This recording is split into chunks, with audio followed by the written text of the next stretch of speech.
This podcast is for educational purposes only and doesn't consider your personal circumstances. Welcome back to Total Money Management, the Signal and Noise podcast, week ending 26th of March. Hello, Thomas. Already? 27. 27. Someone did a typo and I just read blindly. Oh, that's me. Yeah. That's me. Because I thought we were doing, today's Friday, the 27th. I thought we were doing this last night. Yeah, well, you're living in the past, mate. That's the That's test. it, mate. That's the That's test. I failed.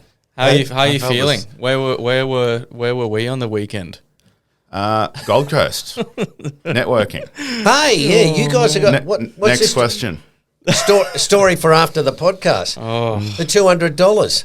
yeah. We had Hello? We played golf. we played a lot of golf. Did we pay for a stripper or something? Or? Not this time. Absolutely not. Not this time.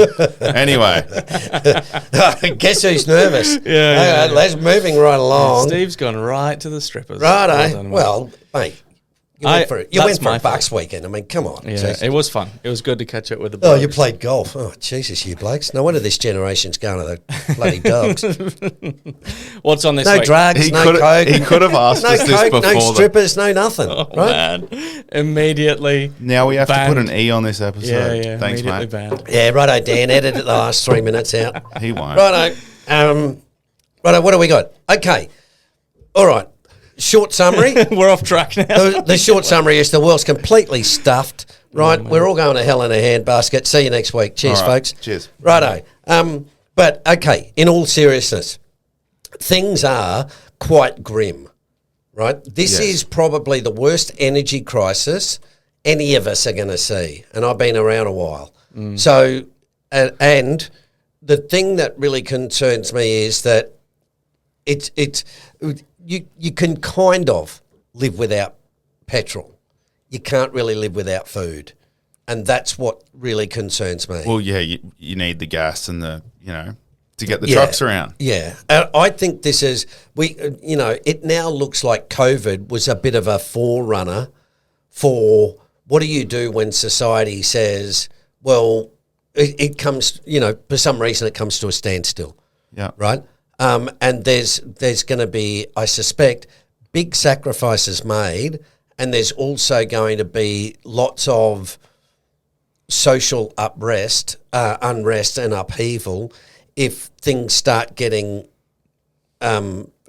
rationed. Yes. Or, milk becomes $6, right? And people say, well, I can't afford it, but some people say, well, yeah, I can. Yeah, well, it's a freight company's starting to take the piss as well. Yep. Like, there's a lot of people capitalizing on the valid. Yeah. Fuel's more expensive and scarce, all that. Well, they've got to hand the cost I on. was talking to someone this week.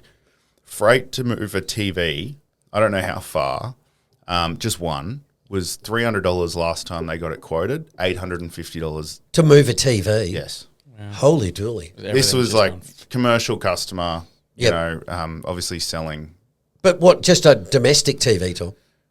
It's probably not a domestic TV. I don't know. Point being, the freight was $300 for the same And now it's job, $850. And now it's $850 Yeah. for the. And then I went down the LNG rabbit hole, and I've got some questions for you that maybe the listeners have too. Yep. Like, we're hearing more and more about natural gas, supply limitations. Yep. Iranians bombing Qatar. Yep. That's going to take years to kind of rebuild that. And I'm checking natural gas pricing going. Why isn't it going up? Yeah, this is what we're going to see. This is why I've been talking to folks about volatility, right? Because at the moment, it's, when you're in the top of a bull market, we've been saying for a while, people have got to be careful, right? Because the Cape's at 40 and, it could happen. We don't know when. But all we're saying to people is, look, at a Cape of 40, there's going to be probably a big downturn. It could be a slow one or a quick one. But we're probably going to lose 50 to 60%, right?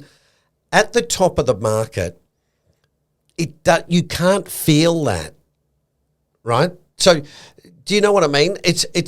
What I'm saying to people is, you're at a party and Well, you've only got to look at our socials on any property post. yeah, I know people. Like some guy wrote to me and went, "You've been like that for a few years." Yeah, or you something." broken clocks. You Right. dodos. Yeah. But think of it as when you're at the party and someone says, listen, you guys, you got to tone it down because there's trouble coming, you don't feel that trouble, right? So you just tend to go, it'll be all right. That's the stage I think we're in. I think we're in the stage where people are going, but Donald Trump won't do anything crazy. Look, they'll start it up again and it'll all be good. Yeah. And we'll have the shits for a couple of weeks because we can't get strawberries, but then it'll all come back on online and everything will be great. That's where I think we are at the moment, right? Remember when we did the webinar on Monday night, and I pointed out the first things that start going are food and fuel inflation, right? We've got fuel. Yeah, right, Twitter is full of people. And damn it, since posted COVID, we've had food inflation. But now we're going to get more food inflation when the shortages start. So that's when people start going, hang on a second here, right? Because it's like the environment stuff, right? And I say to you, hey, Tom, you got to conserve water because there's, not a lot of water. Yes, there is. You turn the tap on and the water comes out. Where's the problem? It's only when you turn the tap on, there's no water, you go, oh, man, we got a water problem. Right, that's what I mean. It once it comes home to you personally, that's when people go, oh, okay, now I know what those guys are talking about. Now I have to think about what to do, right? And we're not at that stage yet because the supermarkets are still full. Apparently, you've only got a week or two.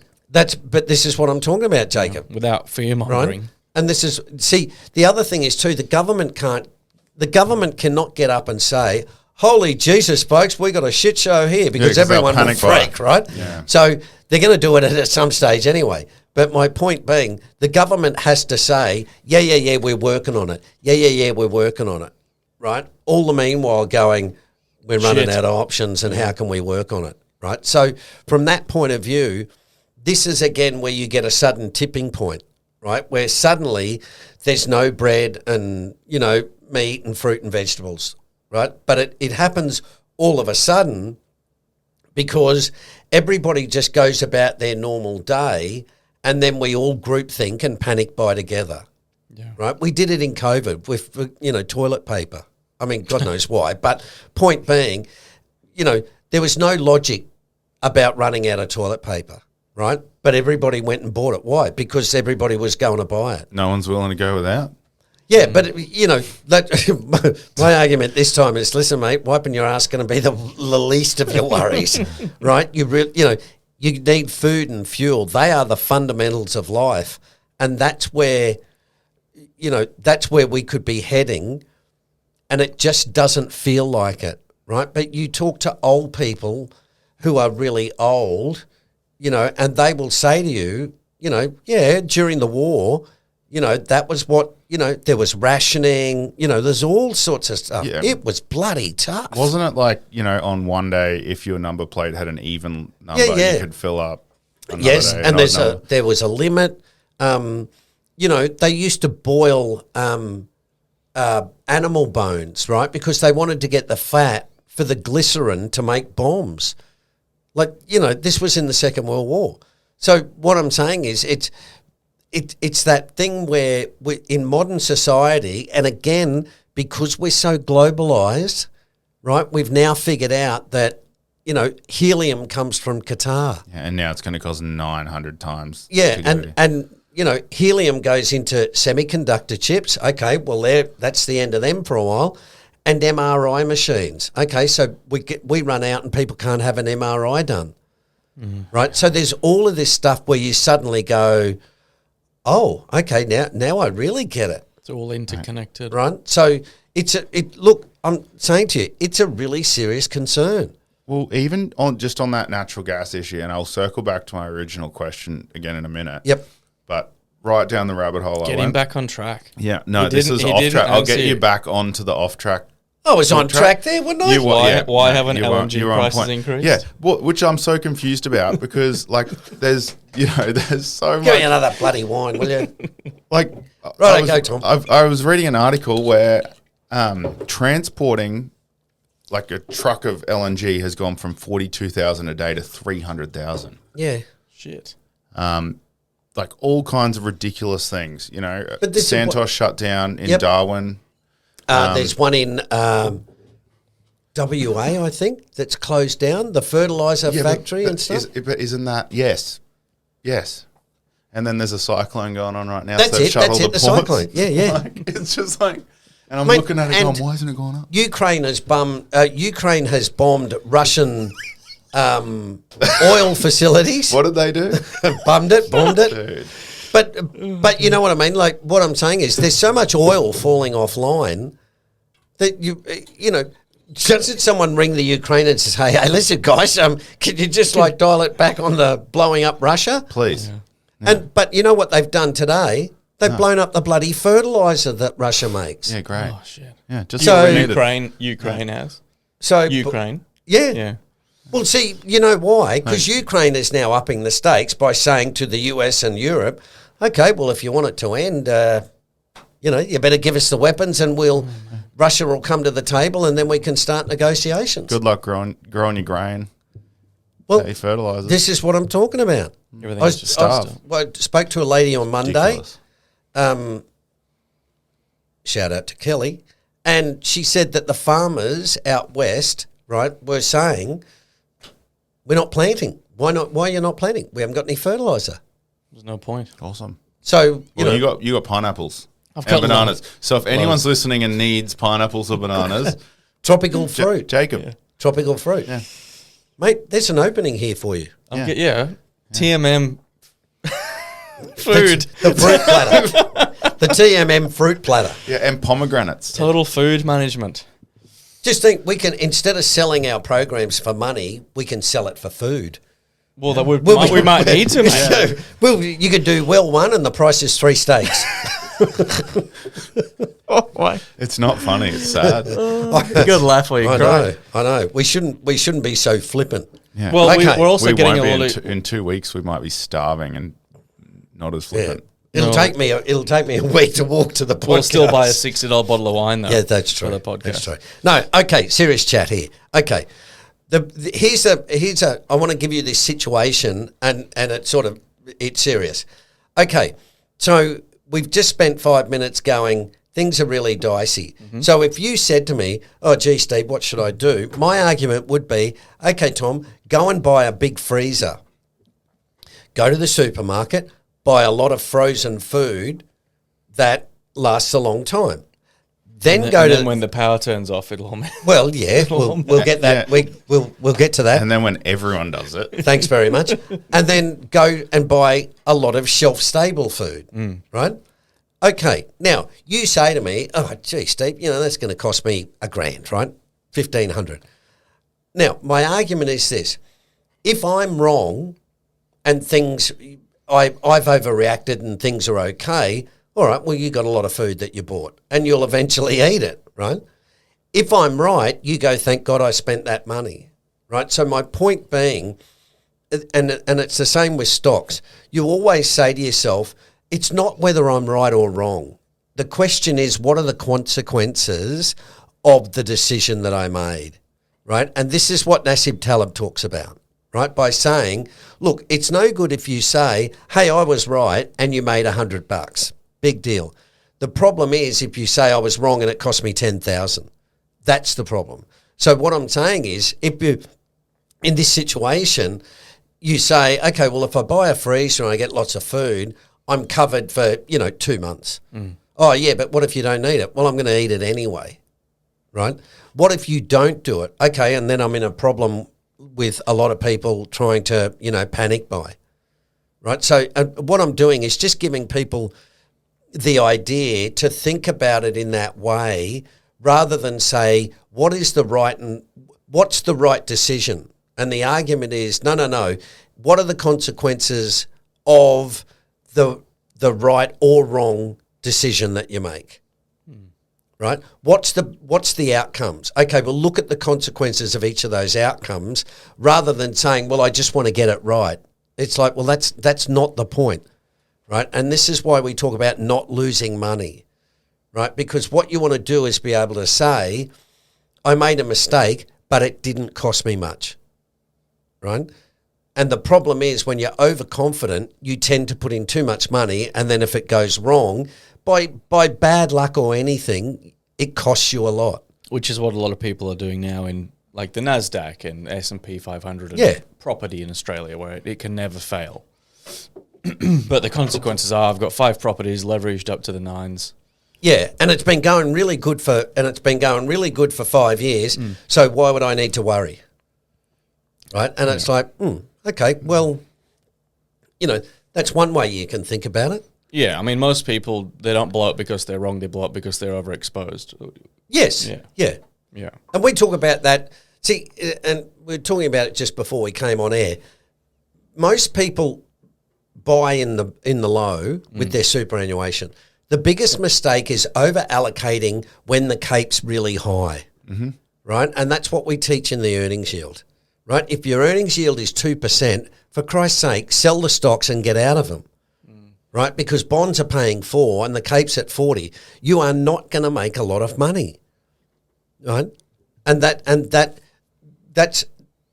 is another asset allocation decision.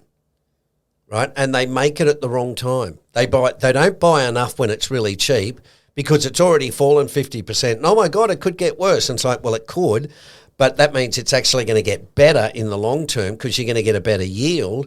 Then when it goes up, like now, we've had a 16-year bull market, 17-year bull market, and now people are all in. It's like, oh my God, this is the worst time to be all in.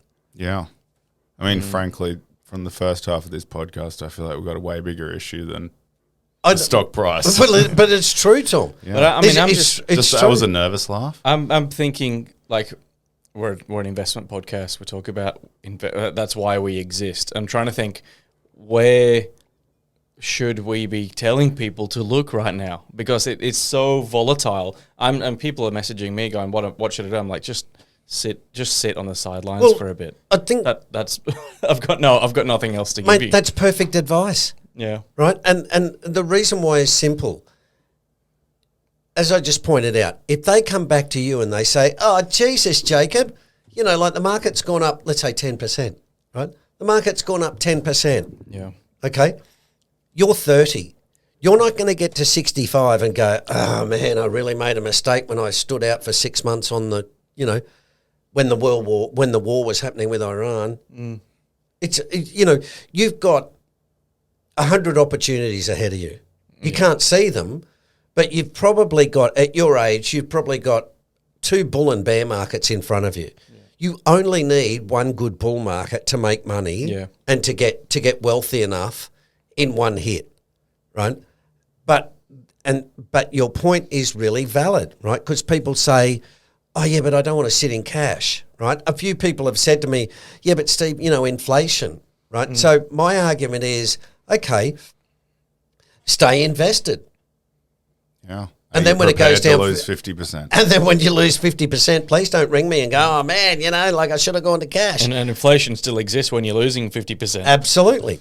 So, but the other thing too, Jacob, with inflation is, if you said to me, "Well, Steve, like all of us, Steve, I spend $1,000 a week, right? And it's 3 coffees and a bottle of wine, and we go to dinner and blah blah blah." Okay, and then inflation kicks in and everything's more expensive, right? Yeah. So you've got 2 choices. You either say, "All right, I'm going to keep the same lifestyle, and it's now going to cost me $1,200 a week," or you say, "Hey, listen, Elle, instead of having 2 coffees a day each, we'll have 1. And instead of going out Friday and Saturday night, we'll just go out Friday." So in other words, you spend $1,000, but you just do less. you sort of get less, right? But I can honestly say to you, I have 3 coffees a day. There is no way I need 3 coffees a day, right? But I do it because I can.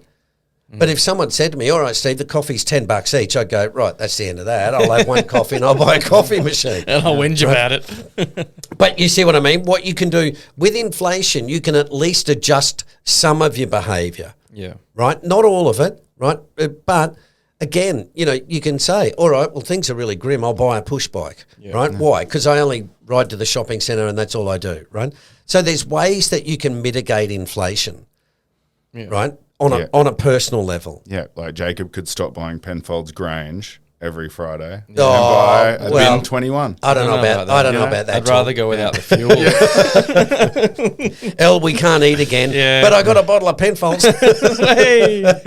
But no, let's talk about inflation and the RBA, because people think that we're oracles and we can tell the future, obviously. So the RBA, are they going to keep raising rates? Well, probably. Because that's all people care about at the minute. There's a lot of property owners. Well, yeah. The problem is that, like I think we talked about last week, that the theory is you raise rates, you crush demand, and therefore inflation falls. But part of the problem we've got is this is not a demand problem.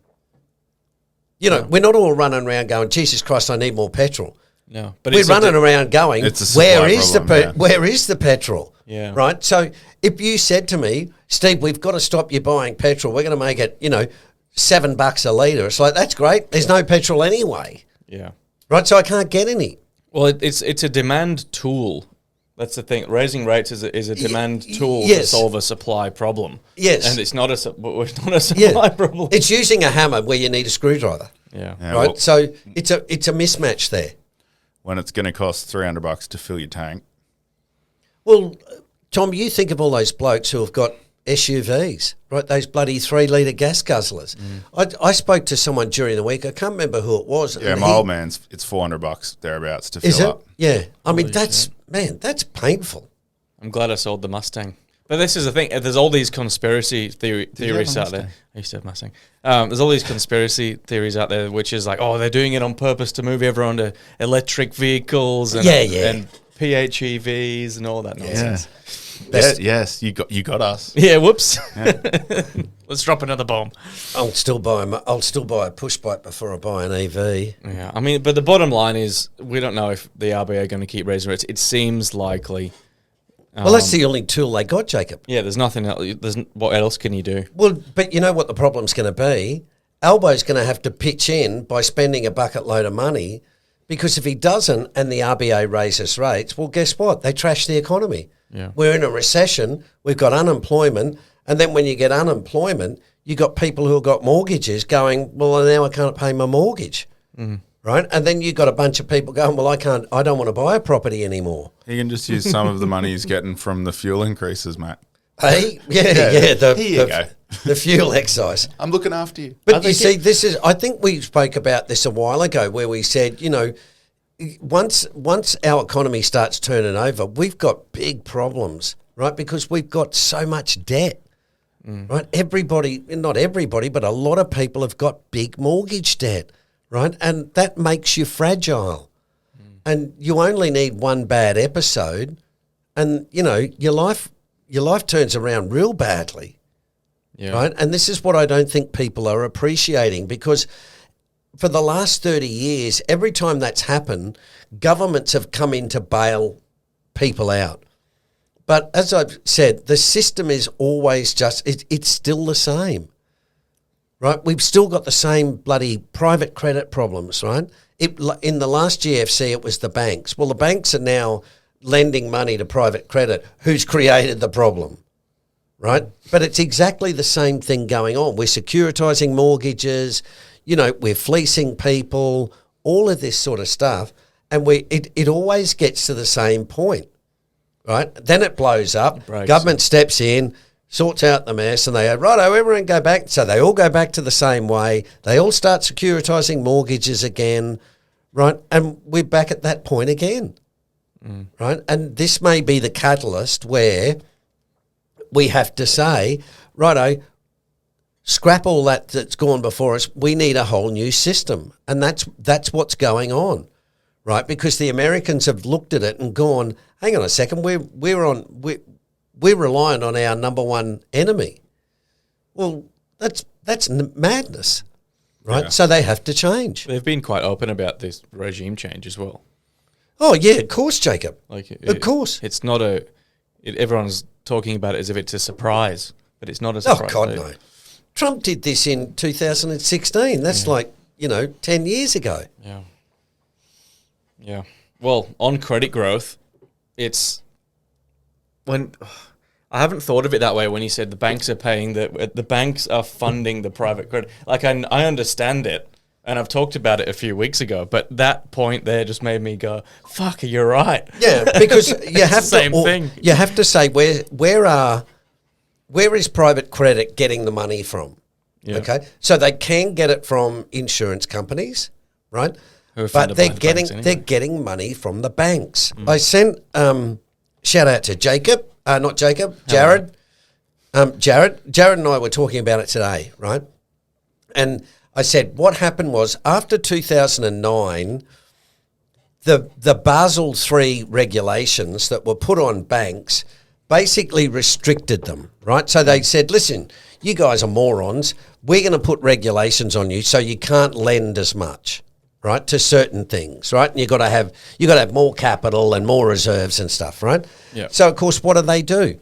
They create special investment vehicles, right? They're off balance sheet, and the banks now don't do those risky mortgages. What they do is they lend to private credit, right? And what does private credit do? They lend out the mortgages, or they do all this sort of stuff. And that's why I say it's exactly the same. Nothing has changed. Nothing has It's changed. just a different vehicle. Yeah, it's absolutely. Or the same vehicle with a paint job. Yes, actually. yeah, that's probably a better, that's probably a better idea. Yeah. Well, let's talk about our edge. We use rebalancing and asset allocation as two of the main things in our strategy as well, 1, 2, and 3. Rebalancing, it sounds like this mysterious kind of phrase that we all talk about, and we actually get a lot of questions around what actually is that, and when you explain it to someone, they're like, oh, okay, that's actually not too hard. Yeah. But it's not about rebalancing it throughout a cycle or throughout, like for example now, S&P, NASDAQ, Capes at 40, it's really high.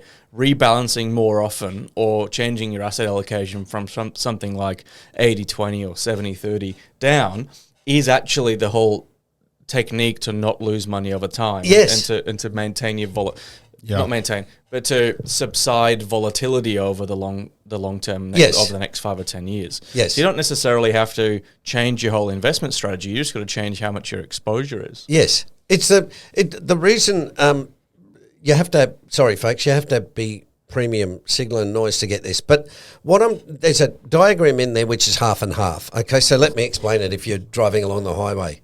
Is Dan still listening in the van while he delivers Amazon Dan, packages? the man with the van, listens. We left him in Gold Coast. Oh, did you? Oh, okay. He's probably walking back still.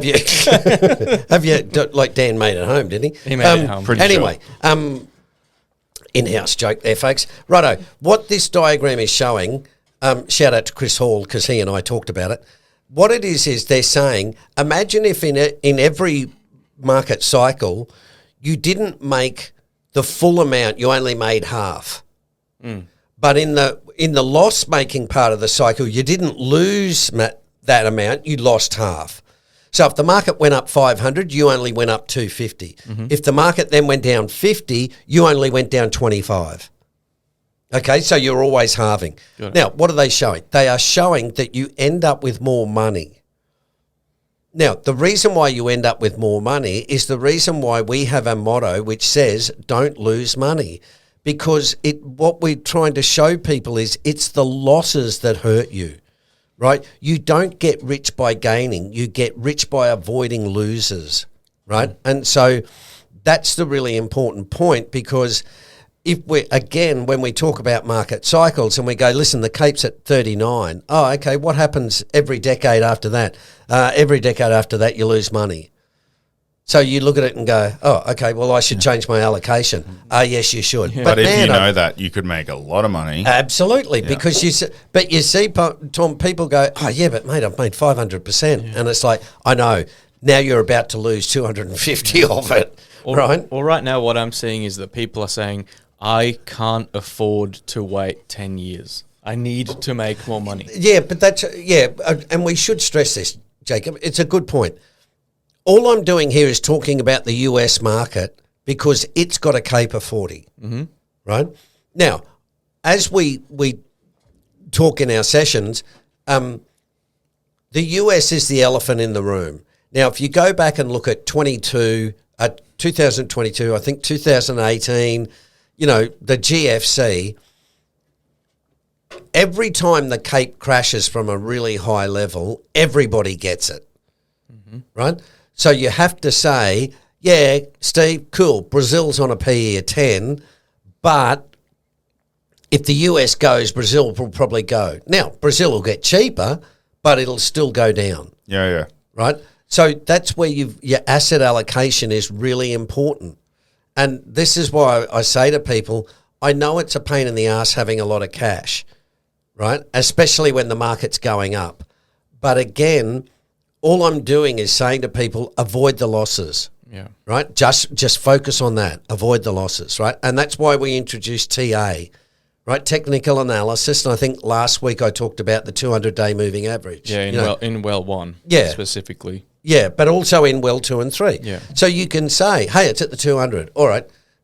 The saying, bad shit happens below the 200. The ASX is below the 200. Okay, well, if I haven't got a lot of cash and I've had a good run, I want to take some off the table. Yes.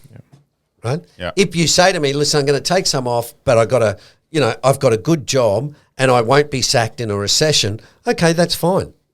Start piling up your cash because you'll probably be getting some really good bargains. Right? So again, you've got to look at that situation, which is personal, but don't be afraid at the top of a bull market to take money off.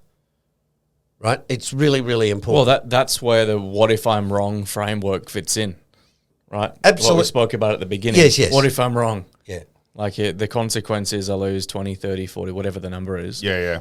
Instead of thinking, what if I miss out on tripling my money? Yeah. What if I'm making another 10%? But see, you want, that's the thing. When, from a Cape of 40, no one's ever made a lot of money. Right. And so that's where, but it's a real pain in the bum because for the next 3 or 6 months, Unless you had oil or You know, gold or yeah, but that's what I mean though, right? So that's crazy they- shit happen. It's overall exposure. But they It's were not that you cheap, can't- Tom. Yeah. Yes. right? They were cheap. Yeah. Right. And we told people that. By the way, today is Woodside dividend payment day. Oh, hey. Bingo. Righto, out for pizza. Did Woodside drop a bit on dividend payout? I haven't checked. Surprisingly, I think went it up was still during the up. day, and I think it was down about a tiny little amount at the end. Yeah. But normally, see, it drops quite a lot. Yeah, on payout day. Yeah. Yeah. It was up 0.26%. There you go. Oh well, Strong. two pizzas. Now, I did write about. Did I write about? I'm so old, I've forgotten where I wrote that. Go on. What did I write about Woodside rebalancing? Was that the blog? That's in the Signals and Noise blog, yeah. Yeah, but that's to everybody, isn't it? 'Cause it's the front bit. That goes to everyone. That's the free bit. Righto, there you go. You've given away the juice there for free. Again. I'm We're going an to get more people complain about giving Yeah, stuff away. let's swap it around. Right, righto. Blocked. No one's allowed to get the free blog. No one's allowed. We'll work for meat and fruit and veggies. Right. So don't send us wine anymore. Send us like 6 apples or something. Send us one. Right, Listen. Tom. What kids? We better look after the kids first, Tom. The kids How do are, the kids- what do the kids fine need? for now. I'll let Rice? you know when the groceries. Rice and broccoli or something. Hunter Oh, yeah, told it'll me be he 2-minute likes wine. noodles. Peanut. Yeah, he does. Peanut butter. It's lots of protein and peanut butter. Yeah, no, So just get them to eat spoonfuls of peanut butter. Okay. And that's free advice. I won't charge you for that. Thanks, mate. I know. Oh, there's Hey, a couple of... that's the kind of guy I am. Look right? at this, Steve. There's What? There's 2 notes from Tom. Oh my God! What? Tom's No, never no. written If you notes. scroll down for, hang on, you never write notes either. You absolute pest. Oh, there we go. There's more. Yeah. Oh, there's more. You didn't answer the question at the beginning. What? LNG. Why isn't LNG going up, mate? Everything's going up. LNG's hasn't gone up. There's still again and part of the reason why is because the prices are not necessarily tracking the supply and demand at this stage, and that's why oil's been fluctuating a lot because it's fluctuating on the statements, right? So Trump says we got a deal, oil falls 5%, and then people go, no, that's all garbage. Oil goes up 5%. Well, that's not a supply and demand issue. That's just people speculating, right? Yeah. And I think you'll find the same things happening in natural gas, but also other commodities across the board. So you think it'll catch up in a few weeks like everything else? Well, I think so, Jacob. Yeah, because see, you've still got a bit of inventory around, Yeah, it just, to me, it just looks like this looks as bad as oil. Like, Let's from buy what- some. Let's buy Well, some.